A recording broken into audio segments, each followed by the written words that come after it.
mga nasa kanilang tahanan, opisina, sa anong lugar, pagpalain po sila, Lord. At lahat ng narito, higit sa loob ng church na ito na narito ngayon, katagpuin mo ang kanilang pangailangan. Pagpalain mo sila sa pangalan ni Jesus. Amen. Palapakan natin sila. Amen. Hindi po kayong makaupo, mga kapatid. Hallelujah. So tayo po ay pakiayos po yung ating PowerPoint. Tayo po ay darabo po tayo sa last series ng ating pag-aaral. Ang topic po natin pinag-uusapan ay prayer changes things. Sabihin natin, prayer changes things. Prayer changes things. So ang panalangin, mga kapatid, ay very powerful, very effective. Dahil sabi po ng Bible, the prayer of a righteous man is powerful and effective. James chapter 5 verse 16. So ngayon pong araw na ito ang nilagay ni Lord sa aking puso na teaching para po sa atin ay the ministry of intercessory prayer. Yung kahalagahan ng ministeryo ng pananalangin sa church. Sabihin po natin, the ministry of intercessory prayer. So, sabi po sa isang quotation, sabi po ni J. Vernon McGee, according to my humble judgment, sabi niya, the greatest need of the present day church today is prayer. Prayer should be the vital breath of the church. But right now, it is gasping for air. The church goes forward on its knees. Maybe one of the reasons the church is not going forward today is because it's not in a position to go forward. We are not on our knees in prayer. So kaya daw po ang church ngayon ay hindi nag-go forward, lumalago, nagkakaroon ng breakthrough revival. Dahil po ang mga Kristiyano o church ay hindi lumuluhod para manalangin. So when we work, when we pray, God works. Totoo po yan. Pagka ho tayo ay gumagawa sa sarili natin, tayo lang po ang gumagawa. Pero kapag ho tayo ay nananalangin, ang Diyos ang gumagawa para sa atin. Palakpakan natin ang Panginoon. Amen? Amen. So ngayong pong araw na ito ay pag-usapan natin yung tinuro ng Kristo. Si Kristo po mismo nagturo kung gaano kahalaga ang intercessory prayer. Sabi natin, intercessory prayer. Intercessory prayer. Isang araw po si Kristo po ay nananalangin. Sabi ng Luke chapter 11 verse 1 to 3. Ito po yung pinaka-context bago po tayo sa intercessory prayer. Na siya rin mismo nagbigay ng example kung paano tayo dapat manalangin. One day, Jesus was praying in a certain place. When he finished, one of his disciples said to him, Lord, teach us to pray, just as John taught his disciple. So si Kristo po ay nananalangin sa isang lugar. Nilapitan siya ng kanyang mga disipulo at ang sabi ng kanyang mga disipulo, sabi niya, Lord, teach us to pray. So ang kanilang request ay turuan mo kami manalangin. Amen? Napakagandang request yun. Lord, sabi natin, Lord, teach us to pray. Ilakas natin, sabi natin, Lord, teach us to pray. So hindi po hiningi ng mga disciples na sinabi niya, Lord, teach us how to preach message o how to preach, how to prepare a sermon. Di ganun, good sermon. Hindi sinabi ng mga disciples, Lord, teach us how to cast out demon spirit. Hindi sinabi ng mga disciples, Lord, teach us how to heal the sick. Hindi yan ang kanilang request. Hindi sinabi ng mga disciples, Lord, Lord, teach us how to do the work of the ministry. Hindi ganun ang request nila. Ang request ng disciple, Lord, teach us to pray. So bakit ganun ang kanilang request? Kasi po mga kapatid, hindi ka magiging epektibong mangangaral kung hindi ka nagpe-pray. Hindi ka magiging anointed to worship leader kung hindi ka nagpe-pray. Hindi ka magiging epektibong negosyo kung hindi ka negosyante, kung hindi ka nananalangin. Hindi ka magiging masarap magluto kung hindi ka nagpe-pray.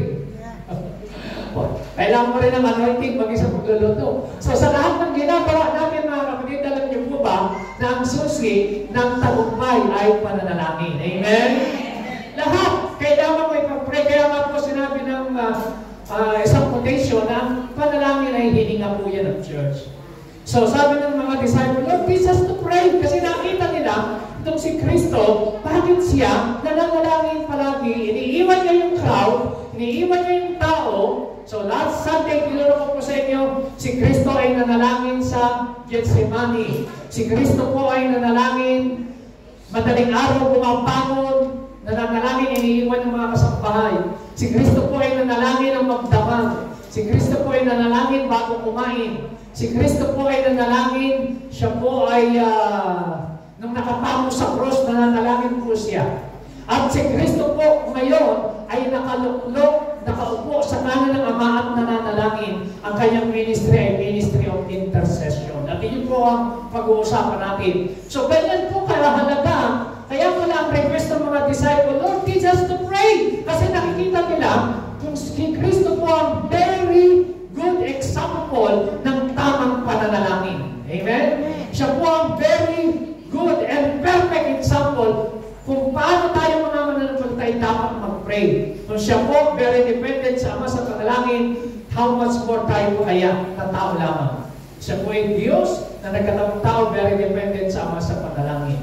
So kaya ang sabi niya sa verse 2, He said to them, when you pray, say, Father, hallowed be your name, your kingdom come. So alam niyo naman po yung mga namin na prayer, tinuro niya, kung kayo mag-pray, magsimulan mo sa Father. Sabi niyo, Father, hallowed be your name, your kingdom come. So, Father and Son relationship. Ibig sabihin, tinuro ni Kristo, dapat, ang mindset mo, kapag nag-pray ka, isipin mo na He is your Father and you are son and daughters of God. Amen?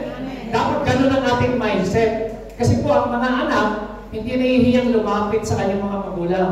Meron silang boldness, katapangan na lumapit, hindi po siya nahihiya. Walang hadlang. Kasi po ay meron silang relasyon bilang mag-ama. Ganun din po tayo sa Panginoon. Kaya sabi niya, Father, Father, hallowed be your name. Okay, verse 3.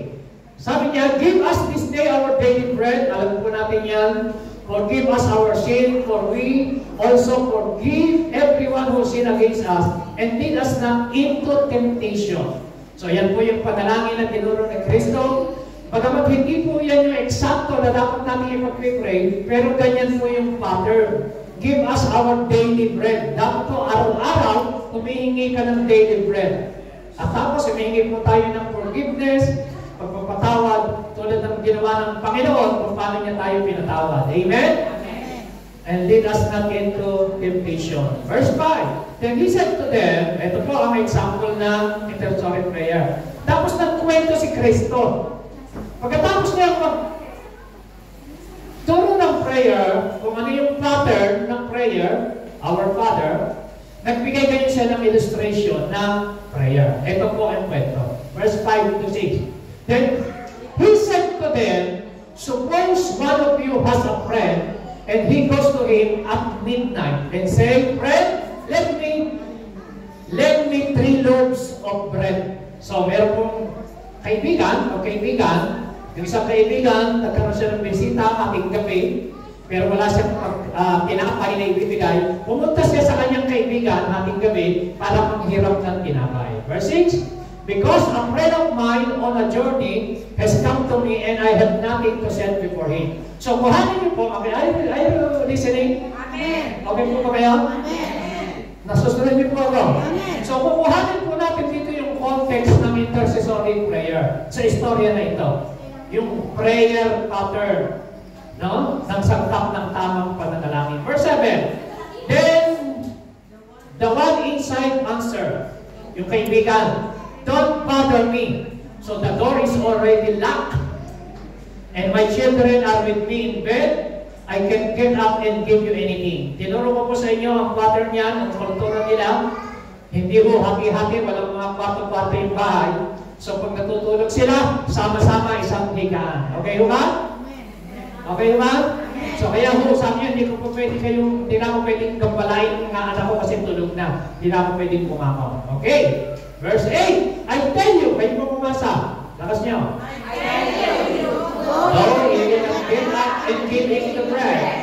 because he is a friend, yet because of the man's boldness, he will get up and give him as much as he needs. Okay? So yan po yung istorya. Pero makikita natin yung istorya, bumangon pa rin dahil po sa boldness o sa ibang translation, because of the insistence and persistence ng kaibigan niya, bumangon siya at nagbigay ng tinapay. So, anong lesson?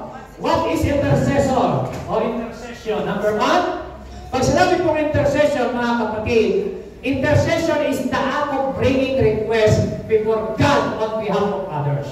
So, yan pong number one meaning. Ano ang meaning?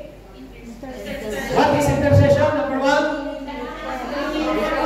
Is the act of bringing request before God on behalf of others. Sabi-sabi natin basahin, ilakas natin. What is intercession? Number one, everybody, loud. Of bringing request before God on behalf of others. So ang intercession, yung request ng ibang tao, dadalhin mo sa harap ng Diyos, hindi yung sa iyo. Amen. Amen naman.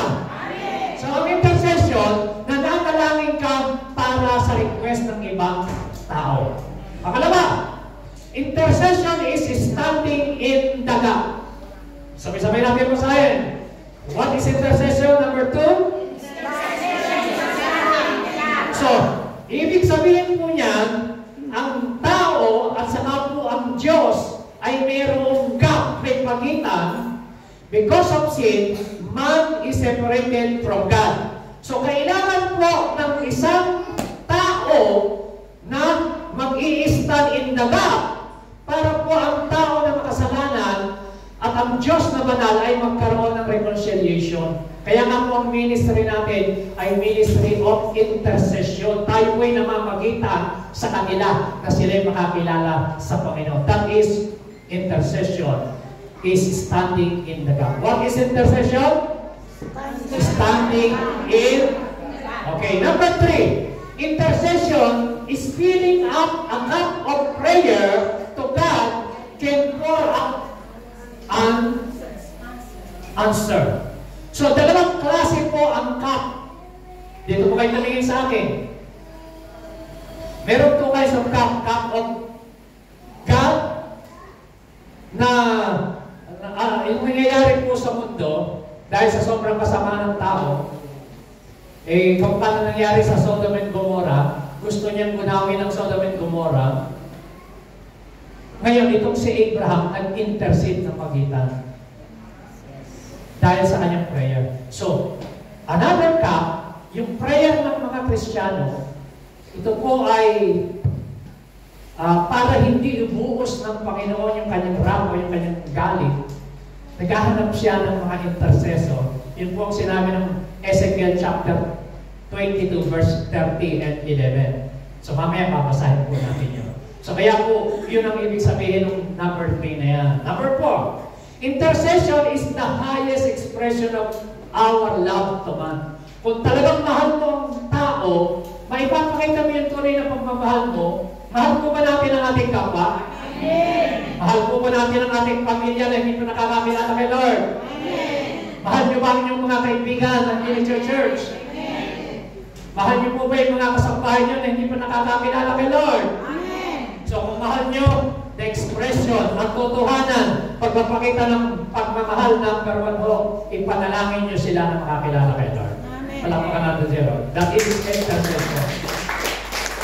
Number 5, intercession is the act of praying on behalf of others, acting as a mediator.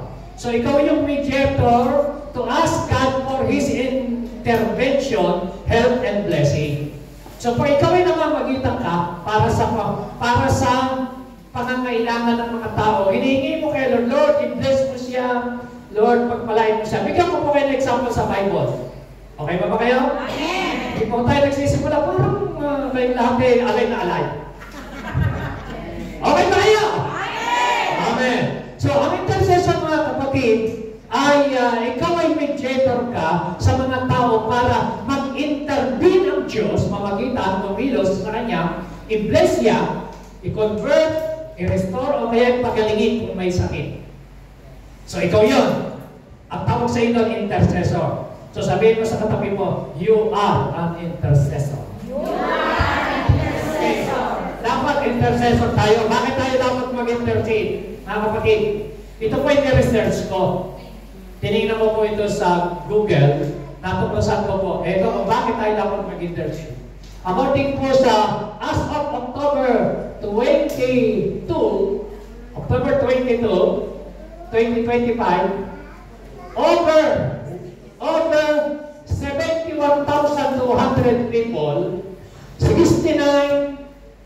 236,000 Palestinians, and 1,983 have been reported killed in the Gaza war according to the Gaza Health Ministry. So ang namatay na ho sa gera ng Gaza and Israel ay maabot na ho ng 71,200. Nakikinig ba kayo? Amen. Okay. Ang namatay ho sa Ukraine war, updated to, military casualty toll in which February 2025.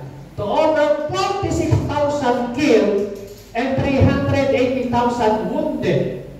Russian Ministry of Defense claimed 61,207 Ukraine soldiers had been killed and 49,368 wounded by September 2022. So mga kapatid, yan po yung namatay na sa Ukraine. Ngayon, tinignan ko po, ang taong namamatay per seconds, ito ko approximately around 2 taong namamatay per seconds. Ilan na namamatay per seconds? 2. Per minute, approximately ilan?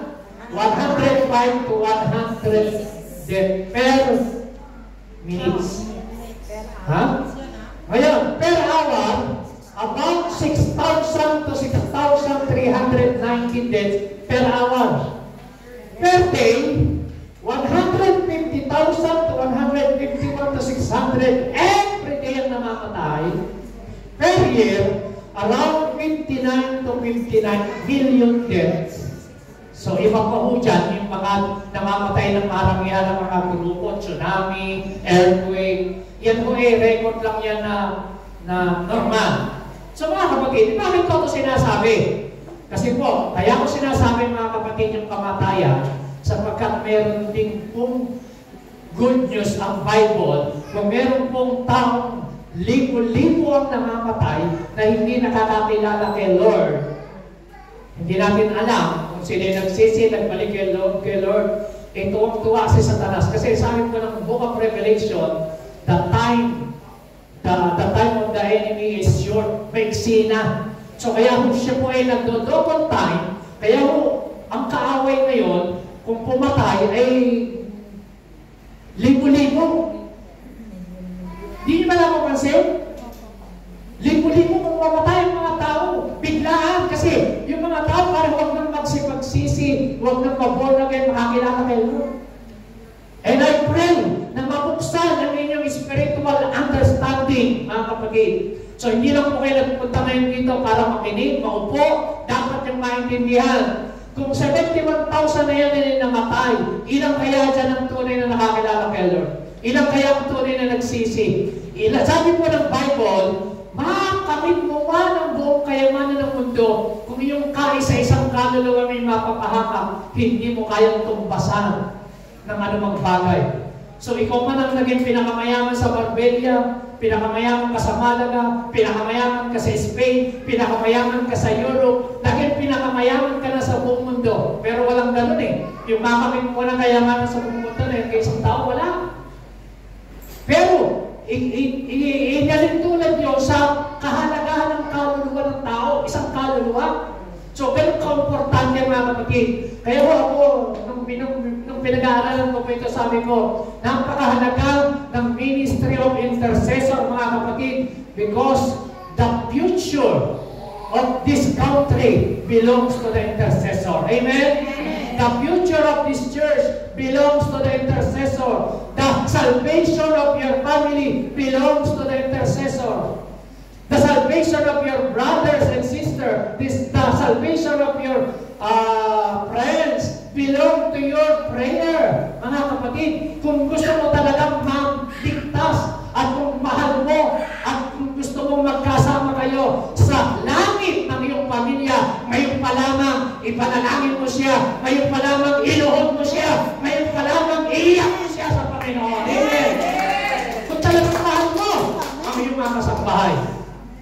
kapatid, isa lang ang kaluluwa ng tao. Isa lang. At yan yung gustong-gusto ni Satanas na kuhanin sa tao. Yan yung kayamanan mo na gustong-gusto niyang kuhanin. You have only one soul, mga kapatid. Only one.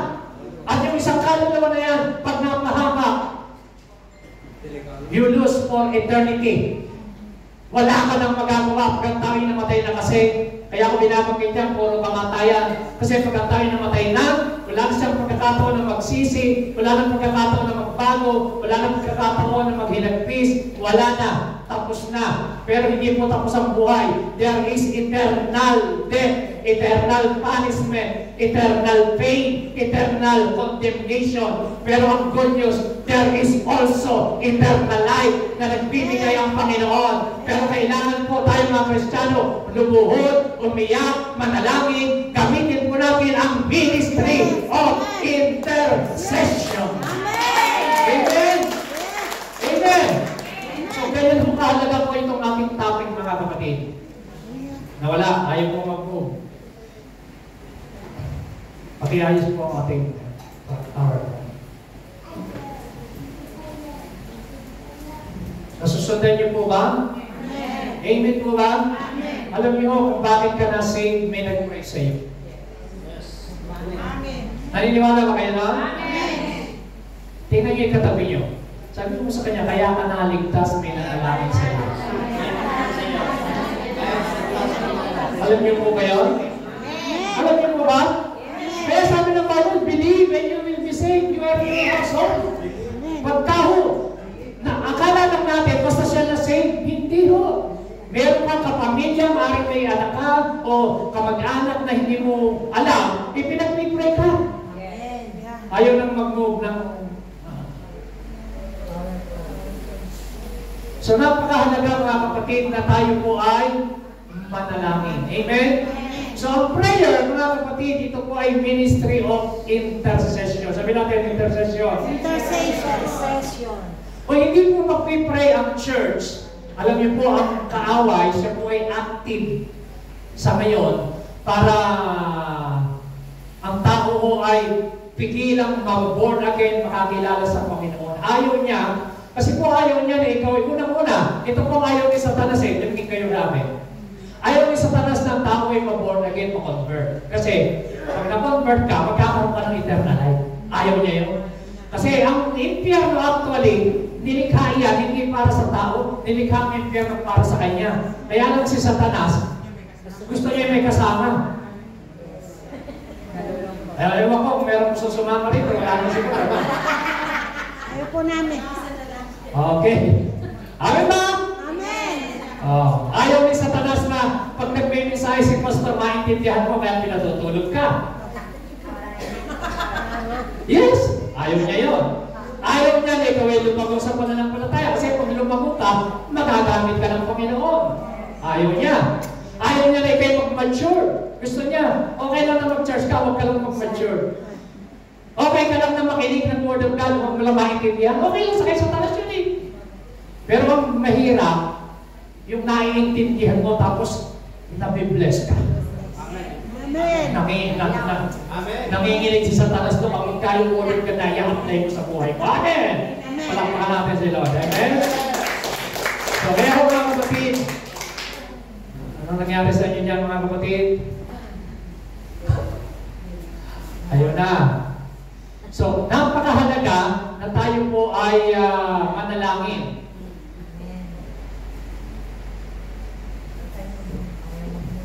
Ayan, okay na. Praise God. Palakpakan natin si Lord. Ito ang lesson number 1. The elements of true intercession. Number 1, kailangan kita natin merong urgent need. Sabi natin urgent need. Okay. Tingnan niyo po yung magkaibigan. Ano ang kanyang pangkailangan? Tinapay. Ano ang kailangan ng kaibigan? Bread. Ha? Tinapay. So yun pong magkaibigan, may dumating siyang kaibigan, wala siyang ibibigay na tinapay. So, ano ang lesson number 1? Dapat niyong makita sa mundo na ito, libo-libong tao ang namamatay, libo-libong tao ang mga hindi nakakakilala kay Lord, tatay na hindi nakakain ng tinapay. Alam niyo po yung tinapay na yun ay simbolo ni Kristo. Dahil sabi ng Bible, I am the bread of life. Ang sino mong kumain ay hindi na magugutom, at ang sino mong iminom ay hindi na muling mauuhaw. So there is a need. Amen? So number one lesson, yung pong lalaki na dumating yung kanyang kaibigan, may kailangan siyang tinapay. So mga kapatid, yung mga kapamilya mo, yung mga kaibigan mo, yung mga kasambahay mo na hindi mo nakakakilala sa Panginoon, kailangan nila ng bread of life, which is the Lord Jesus Christ. Palakpakan natin si Lord. Amen? Amen? Yun po lesson number one, the element. Ito po yung sangkap ng intercessory prayer. Number two, willing love. So, ito pong lalaki na ito, na magkaibigan, iniwan niya ang kanyang masarap na pagkakatulog nung dumating sa kanyang kaibigan may pangangailangan, pumunta siya sa kanyang kaibigan para i-disturb din yung na, tulog na. Alam niyo po, parang tayo natutulog, huwag niyong birawin mo na yung lasay, huwag lang yung taong bagong gising.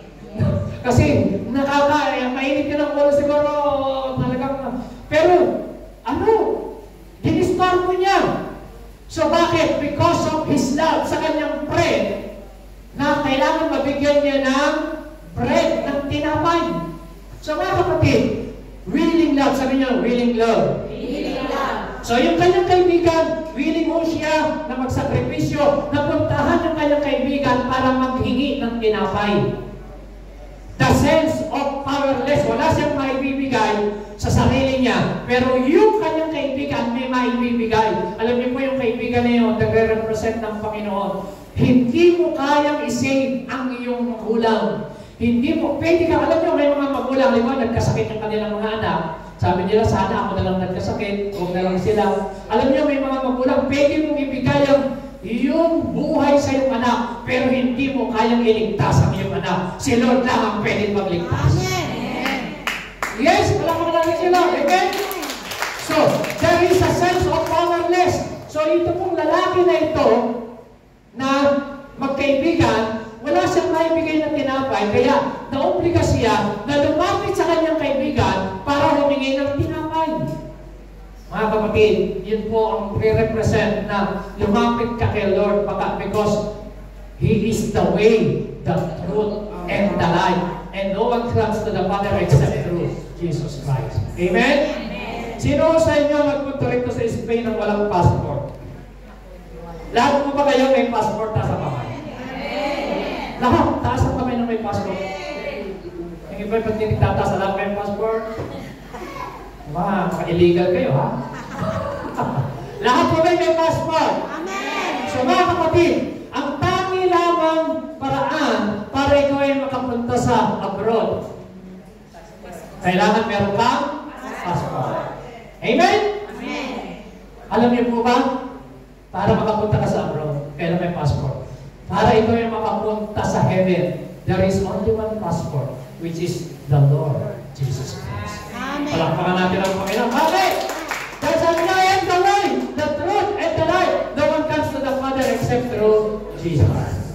So, ang intercessory prayer, mga kapatid, meron po dapat tayong faith in prayer. Meron kang pananampalataya. So, ito pong magkaibigan, meron siyang pananampalataya na yung hihingi niya tinapay. Kahit sinabi niya, hindi na siya pwedeng bumangon, wala siyang ibibigay, pero nag-insist pa rin siya. Yun po ang tinatawag na pananampalataya. Dahil faith siya na kayang ibigay ang kanyang hinihingi. Amen? So, kailangan po, ganun din tayo. Pag tayo nagpipray ng salvation ng ating mga kapamilya, kaibigan, kasambahay, ano sabi ng Bible? Believe and you will be saved, you and your household. Sabi ng Bible, whatsoever you pray for, believe and you will receive it. So, kailangan you have faith in God. Meron kang faith sa iyong panalangin. Amen? And number 5, kailangan meron kang persistence. Sabi natin, persistence. That prevail. Anong sabi ng kaibigan? Hindi na ako pwedeng lumangon. Hating kami yun eh. Yung ating mga anak, kasama ko sa higa. Pero, dahil ito pong kanyang kaibigan, ay persist. Because of his persistence, sabi ng Bible, and insistence, o kaya ay boldness, bumangon siya at kanyang kailangan. Palapakan natin si Lord. Amen? So, pero din po tayo sa ating kapwa na pinapanalangin natin, kayang ibigay ng Diyos yan kapag ikaw ay mayroong persistence sa iyong prayer. And number 6, certainty of a rich reward. Ano po yung reward? Higit pa sa hinihingi niya, ibinigay yung kanyang kaibigan. Higit pa sa kailangan, ibinigay yung kanyang kaibigan. Bumangon. Ang sabi ng Biblia, pag binasa mo yung istorya ni Kristo, hindi siya bumangon dahil sa kanyang pagiging magkaibigan. Bumangon siya because of his insistence and persistence sa pananalangin. Palakpakan natin sila. Amen? Ibinigay. Higit pa sa kanyang pangangailangan. Kaya ang sabi ng Bible, 2 Corinthians chapter 15 verse 7, but you take courage. Do not let your hands be weak, for your work shall be rewarded. Sabihin mo nga, your work shall be rewarded. Sabihin mo sa katabi mo, your work shall be rewarded. Pinapakita dyan, huwag kang manghina, huwag kang ma-discourage kapag ikaw yung nagpipray. Parang sa tingin mo, yung pinagpipray mo walang resulta, parang tagal ng sagot, parang walang nangyayari. Pero sabihin ko sa iyo, do not let your hand be weak, for your work shall be rewarded. Sa takdang panahon, may gantimpala ang Diyos dyan. Amen? Kaya sabi ng Bible, tuloy natin yung context. So I say to you, ask and shall be given to you. Seek and you will find. Knock and the door will be open to you. Alam niyo po yung salitang ask? Sabi natin, ask. Seek. Knock. Sabi niyo, ask. Seek. Knock. Sabi niyo, ask. Seek. Alam niyo po yung tatlong word na yan, sa Greek word po yan, yung salitang ask, hindi lang basta humingi, kundi keep on asking and asking and asking. Yung salita ng ask dyan, hindi lang basta isang panghihingi. Keep on asking and it will be given to you.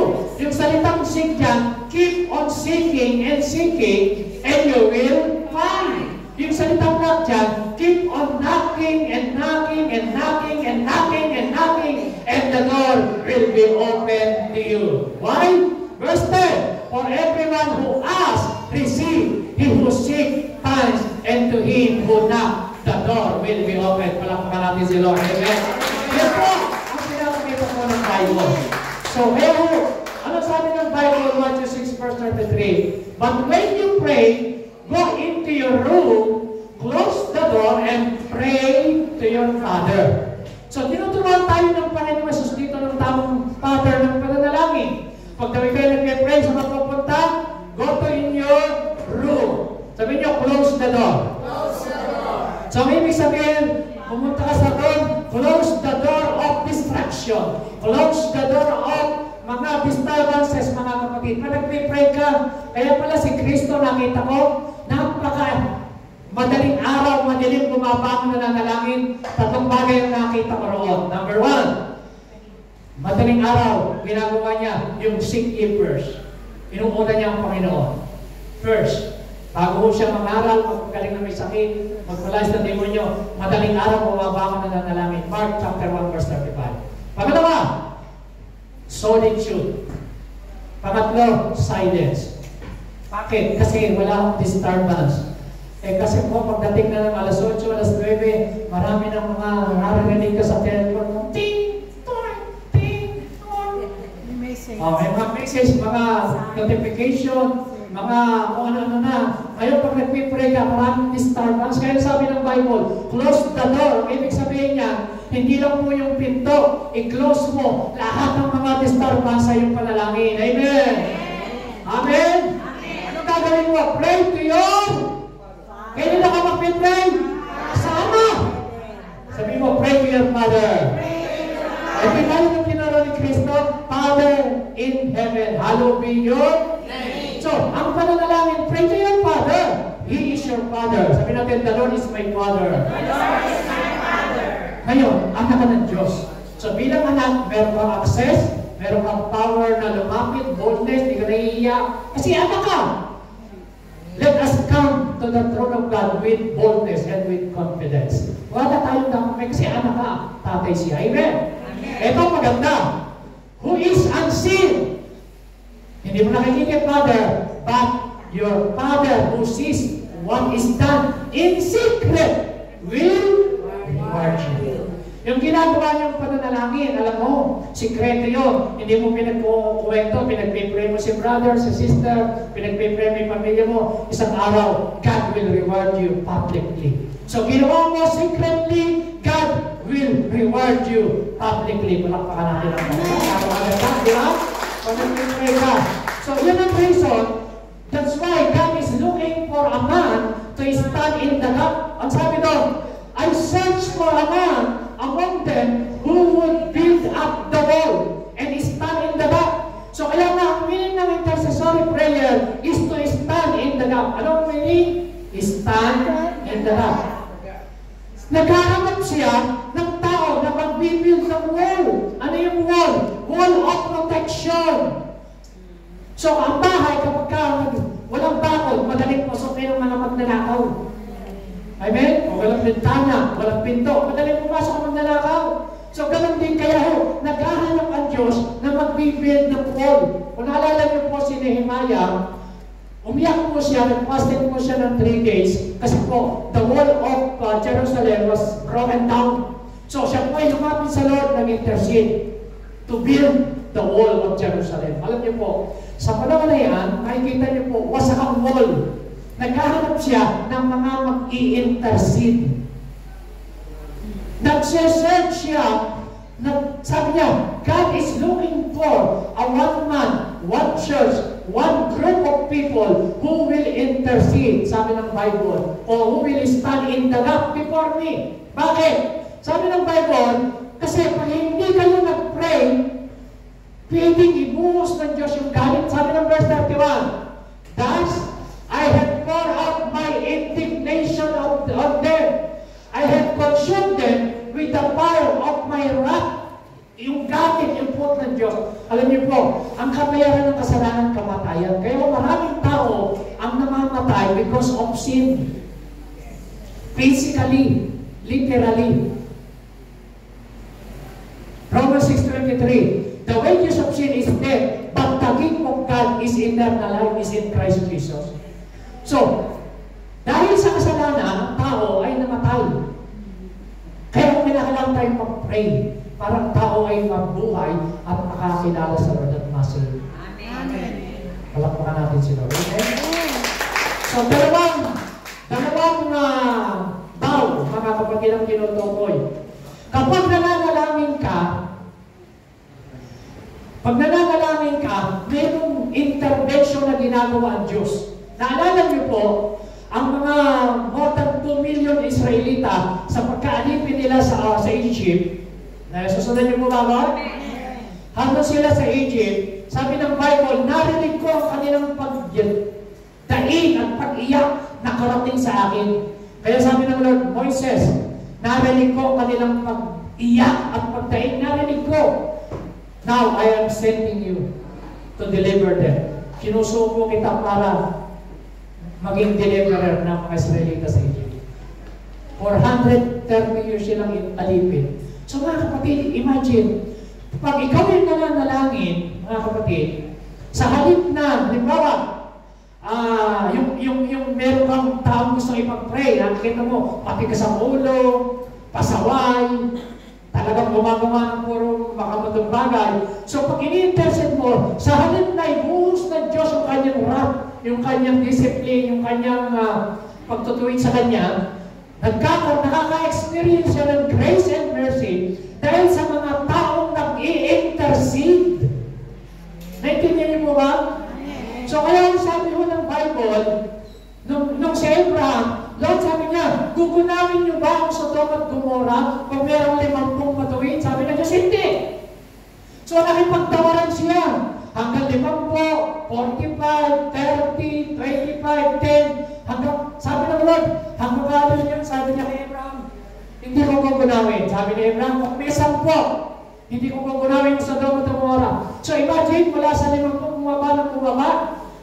Kaya lang, wala siyang nasumpungang 10, kaya natuloy ang judgment sa Sodom and Gomorrah. Pero actually, itong si Abraham nag-intercede. Kaya lang, ang sinabi niya kasi, hanggang 10, walang inabot ng 10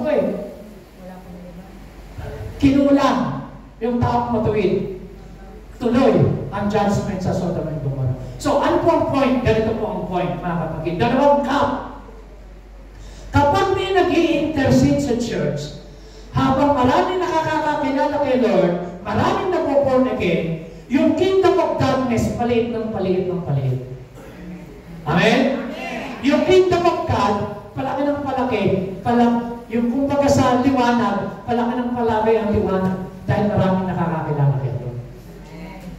Kaya mga kapatid, kung nais mo na talagang ma-born again, makakilala ang pamilya mo, simulan mo talagang ipag-pray ngayon. Bigyan ko example. Sa Bible po, si Jonah, alam niyo po, naligtas ang buong city ng Nineveh. Sino ginamit? Si Jonah, nag-iisa siya. Ano ginawa ni Jonah? Nag-declare siya ng fasting and prayer. Gano'ng katagal? 40 days! Pati mga animals, pati mga baka, aso, pusa, kambing, hindi kumain. Nag-fasting sila. Ano sa Bible? Pati animals, hindi pinakain. Fasting. O ano nangyari? Nagsisi ang buong bayan ng Nineveh. Bakit? Ginamit ng Lord sino na magita? Si Jonah. Amen? Isang tao lang. Pag meron isang tao na tumayo na namagitan, may gagawin ang Panginoon. Kaya sabi ng Bible, the Holy Spirit Himself intercede. So si Lord, God the Father, naghahanap ng intercessor. Pangalawa, ang Holy Spirit, naghahanap po siya ng mga Christian na mag-pray. Tingnan niyo ang sabi ng Bible, in the same way, the Spirit, sabi niyo po, the Spirit, everybody, the Spirit help us in our weakness. We do not know what we ought to pray. So, sabi ng Bible, hindi natin alam kung anong dapat natin ipanalangin kasi hindi mo naman alam kung ano sitwasyon niya. Hindi mo alam kung anong kalagayan niya. Hindi mo alam kung anong ginagawa niya. Hindi mo siya nakikita. But the Holy Spirit searches. The Holy Spirit knows everything. So, pag nag-i-intercede ka, dito ka tumingin. Pag nag-pray ka, sabi ng Bible, but the Spirit Himself intercede for us with groans that the words cannot express. Yung hindi mo ma-express, hindi mo maisip, hindi mo maipag-pray, hindi mo masabi kung ano yung dapat ipanalangin sa iyong kaibigan, sa iyong pamilya, sa iyong kapwa. Hindi mo ma-express ng iyong word. Kulang ka. Pero ito ang good news. And He who searches our heart knows the mind of the Spirit because the Spirit intercedes for the saints according with God's will. So, ito ko pala, pag nag-pray ka in the Spirit, nasa Espiritu ka ng Diyos, lumuluhod ka, nananalangin ka, yung Holy Spirit nag-i-intercede, namamagitan, nagkakaroon ng conviction, nagsisisi sila, nagbabalik loob, may ginagawa ang Panginoon sa buhay nila. Kapag may mga church, Kristiyanong lumuluhod, umiiyak at nananalangin, the Holy Spirit Himself intercede. It's not by our might, not by our power, through the power of the Holy Spirit, brothers and sisters. Amen? Amen. So kaya pag nag-pray ka, pinapakita mo Holy Spirit, ikaw pong gumawa, mag-convict sa Kanya. The Holy Spirit convicts them. And ano nangyayari? Nagsisisi ang tao, nagbabalik loob sa Panginoon. Si Satanas nagko-condemn, pero ang Holy Spirit, kinukonvict niya ang tao, nagbabalik loob sa Diyos. Through prayer. Amen? Amen. So napakalaga ng prayer. Kaya ang sinabi ng verse 28, ilakas nyo. Ito alam natin yung verse na yan. Lakas. Everybody, repeat. And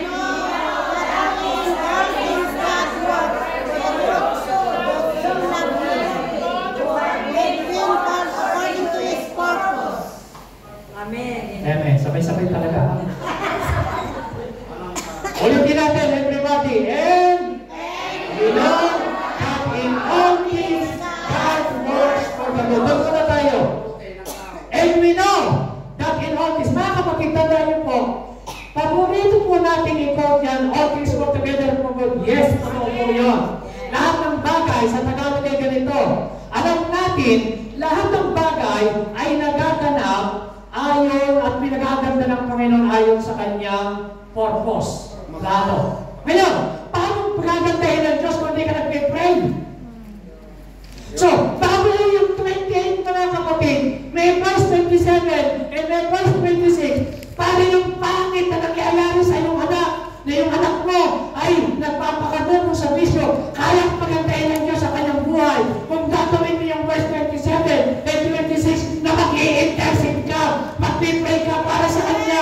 Amen! All this work together for good para sa kanya. Amen! Nakita niyo po, kinukot lagi ng mga Kristiyano, all things work together. Yes, kayang pagandahin ng Diyos, pero kailangan mag-pray ka. Kailangan mag-pray mo. Amen? So, meron kang mabigat na sitwasyon, kailangan mo ng financial breakthrough. Ipag-pray mo, pag-agandahin ng Diyos. Amen? Meron kang kaibigan, pamilya, anak, meron may sakit, kailangan mo intercede.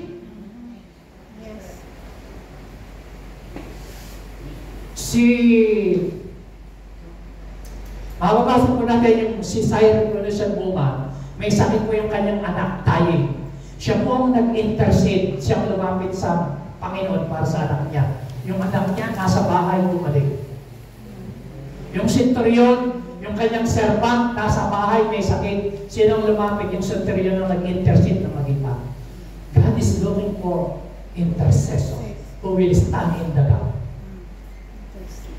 Alam niyo mga kapatid, kahit yung tatay mo, nanay mo, kapamilyang may sakit, pwedeng makaranas ng miracle through intercession. Amen.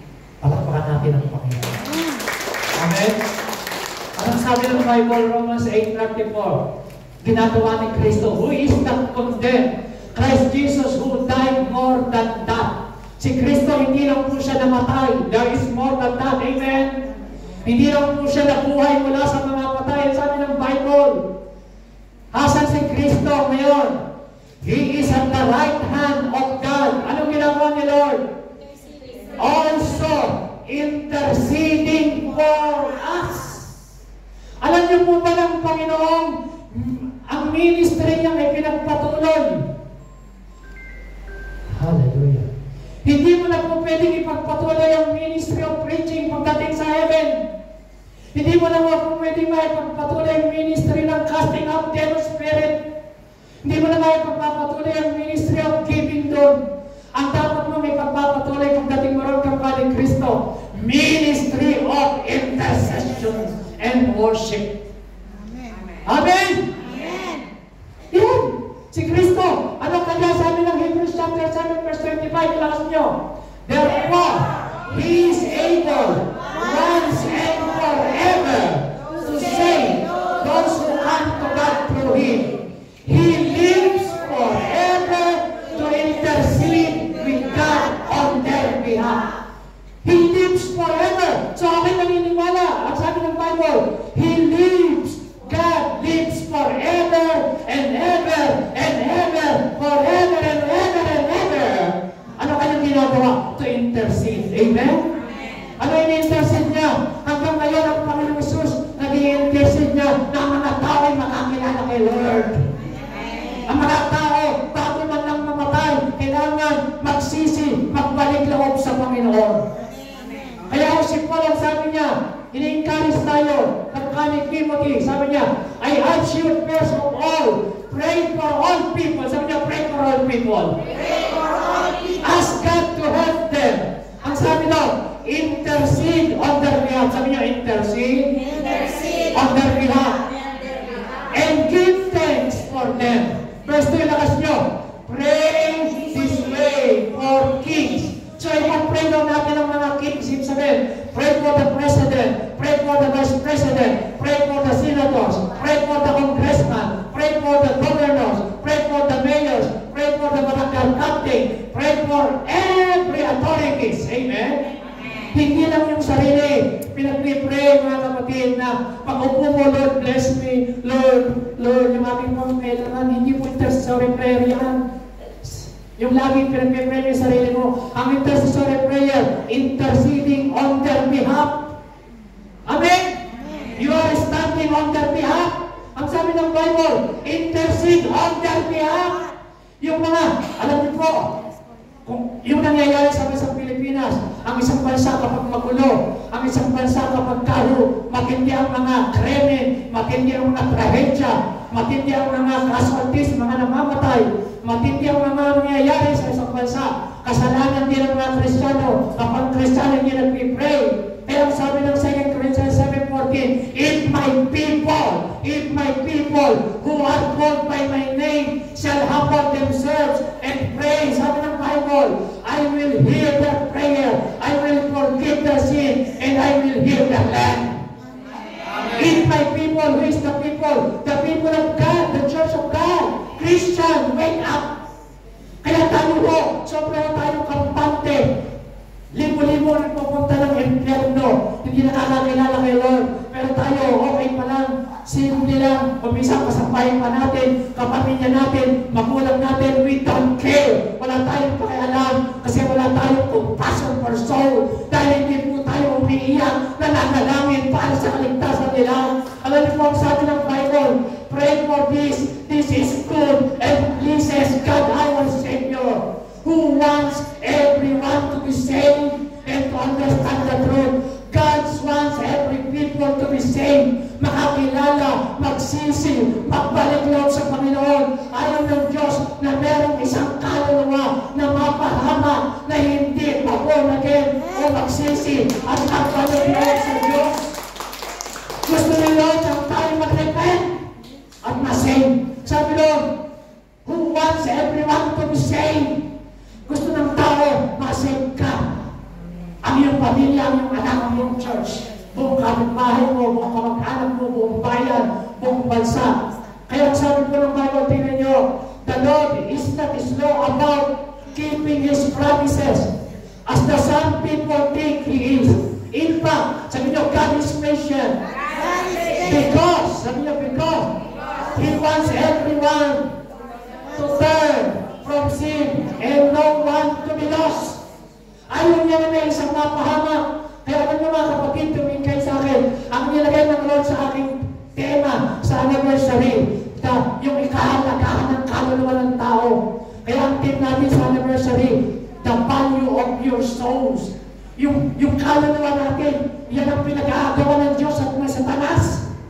Kaya si Satanas, ino-offer niya lahat ng bagay sa mundo para lamang yung kaluluwa, yung treasure na nasa iyo, makuha niya. Kaya kung tayo pumayag, meron po nakasalalay sa ating mga kamal sa church, ang kaluluwa ng tao sa ating pananalangin. Amen. Anong sabi ng Buka Messenger? Kapag ang mga tao hindi nagsisi, sisiyasatin ko sa inyong kamay ang kanilang dugo. Mga kapatid, meron tayong responsibility to pray for them. Sabi ng verse 10, lakas nyo, the day of the Lord's return will surprise us like a thief. Alam niyo po si Satanas, gusto niyang tao huwag makakilala, ma-born again. Para pag dumating si Kristo, maraming maso-surprise. Pero sa mga born again, hindi tayo maso-surprise pag dumating si Kristo. Amen? Alam niyo po, bumalik ni Kristo yung surpresa. Amen. Amen? The day of the Lord's return will surprise us like a thief. Walang magnanakaw na sasabihin na, oy, magnanakaw ko sa inyo bukas, ha? Walang surprise. Sabi niyo sa katabi mo, the Lord's return will surprise you. As a thief. Like a thief, ha? Hindi siya magnanakaw, ha? He is like a thief. Biglang darating ang Panginoon. Ito, maganda. The heaven will disappear with a loud noise, and the heat will melt the whole universe. Then the earth and everything on it will be seen for what they are. Alam niyo, yung muling pagbabalik ni Lord, makikita ng lahat ng tao sa mundo yan. Ang mga tao mag-iiyakan, mag-iiyawan, pero wala na tayong nagagawa. Ang time to repent, ang time para kung makakilala ng tao, dapat ipag-pray natin. Amen? Amen? Sabi niyo, prayer is like a planting a seed. Prayer is like planting seed. Pag kami nag-pray, parang nagtatanim ng puto. Pag nagtanim ka ng puto ngayon, haani ka pa bukas? Merong tawag tayong tamang panahon. Amen? Okay, that is the principle of intercessory prayer. Pag nag-pray ka, may aanihin ka. Ituturo ko sa inyo yung principle. Sabi doon, verse 7, don't be misled. You cannot knock the justice of God. You will always harvest what you plant. Pag nagtanim ka, aani ka. Verse 8, lakas nyo. Those who have only satisfied their own sinful nature. Ano ang aminin nila? Engage and death. So yung mga tao na po, na tinatanim nila yung puro sinful nature. Puro ang gusto nila yung pleasure of this world. Ano ang aminin nila? Death and decay. Pagkawasak at pagkamatay. Kaya ang dami namamatay. Pansinin niya, ang kamatayan hindi isa-isa. Pagka nagkaroon ng earthquake, daan-daan, di muli mo namamatay. Pag nagkaroon ng tsunami, daan-daan, di muli mo namamatay. Bakit? Ganyan mo si Satanas kung pumatay. Pero hindi mo yun ang will ni Lord. Will ni Lord ang tao bago mamatay, makakilala sa Panginoon. Sabi ron, but those who live to please the Spirit will harvest everlasting life from the Spirit. Amen. Sabi natin, everlasting life. Sabi natin, everlasting life. Hindi na yung pangako ng Bible. For God so loved, He gave, that whosoever should not, but have, everlasting life. Oh. Baka meron po sa inyo hindi alam ang chapter 16. Mga kapatid, mahiya tayo.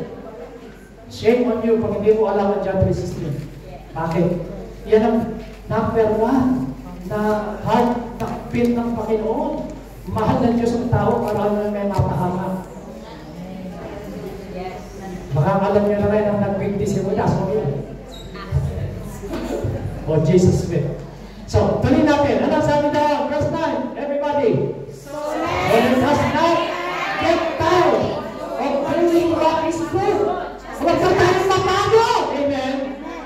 Alam niyo kung minsan, yung pinapagawa mo sa Lord, parang nakakapagod ka na, pagod ka na mag-pray, pagod ka na gumawa ng mabuti, pagod ka na mag-practice, pagod ka na punta sa church, magbigay, pagod ka na mag-follow up, di ba?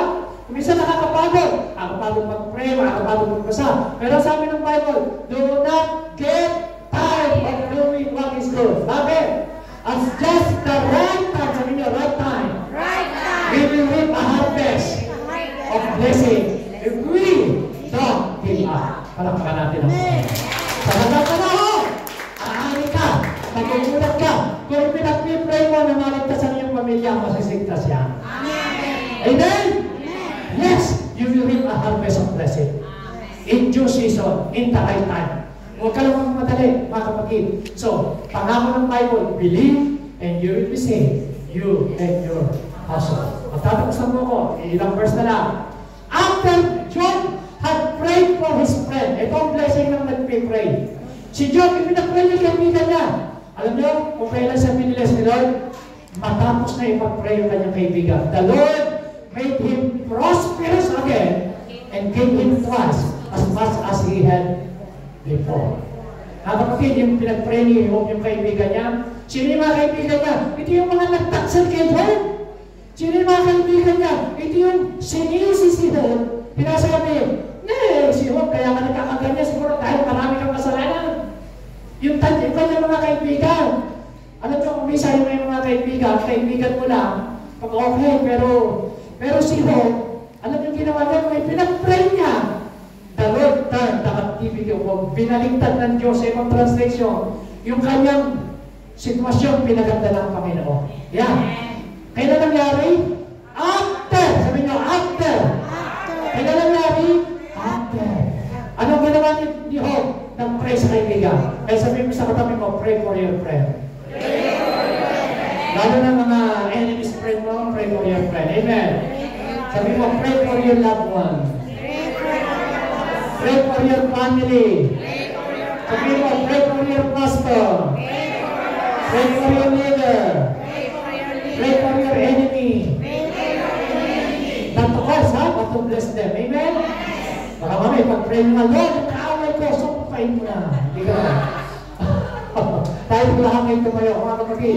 So, yan po ang blessing. Ito po ang prayer ko, mga kapatid. At kasama ko rin prayer Maging si Paul, ito po ang kanyang prayer sa church. Mga kapatid, Pastor, tayo lang.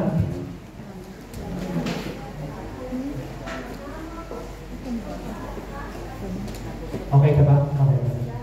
Sabi po, basahin natin ang Colossus 4:12. Tingnan nyo. Basahin nyo. Epapras,